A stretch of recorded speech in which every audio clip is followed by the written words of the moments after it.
يا رب، قصدتك وأنت الكريم، دعوتك وأنت العظيم، رجوتك وأنت رب العالمين، ناديتك وأنت الرحمن الرحيم. فيا سيدي ويا سندي ويا مولاي ويا من عليه أعتمد، ارحم عبدا ناداك وليس له إلا أنت. اشفنا شفاء تاما وعافنا في أبداننا وأخرجنا مما نحن فيه من الهم والحزن والكرب، فأنت الله الذي لا يرد سائلا، وأنت الله القادر على تغيير الحال لأحسنه، وأنت الله الذي أمره بعد الكاف والنون تقول للشيء كن فيكون، فأنت الله الذي إذا دعي أجاب. أسألك أن ترحم البلاد والعباد، وأن تلطف بنا فيما جرت به المقادير، وارحمنا برحمتك الواسعة يا رحيم، وارزقنا عافية الأبدان ونور الأبصار يا كريم يا رحيم يا عليم يا رب العرش العظيم. حي يا قيوم ويا ذا الجلال والإكرام، ويا خير من سئل وأكرم من أعطى وأجود من وهب، أسألك بأسمائك الحسنى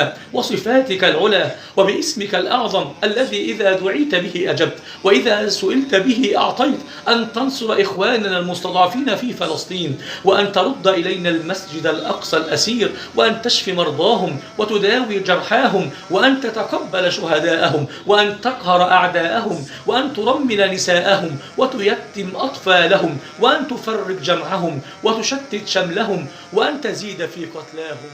إني رفعت كفي نحو عطفك داعيا راجيا ألا ترد دعائي، يا قاضي الحاجات ويا كاشف الكربات ويا مجيب الدعوات ويا غافر الزلات، عافنا واعف عنا وفرج همومنا واشرح صدورنا وأصلح أحوالنا وحقق آمالنا واشف مرضانا وارحم موتانا واسع قلوبنا، واجعلنا عندك من المقبولين في الدنيا والآخرة، وفي جنات النعيم نكون من الساكنين برحمتك يا أرحم الراحمين ويا رب العالمين. اللهم آمين.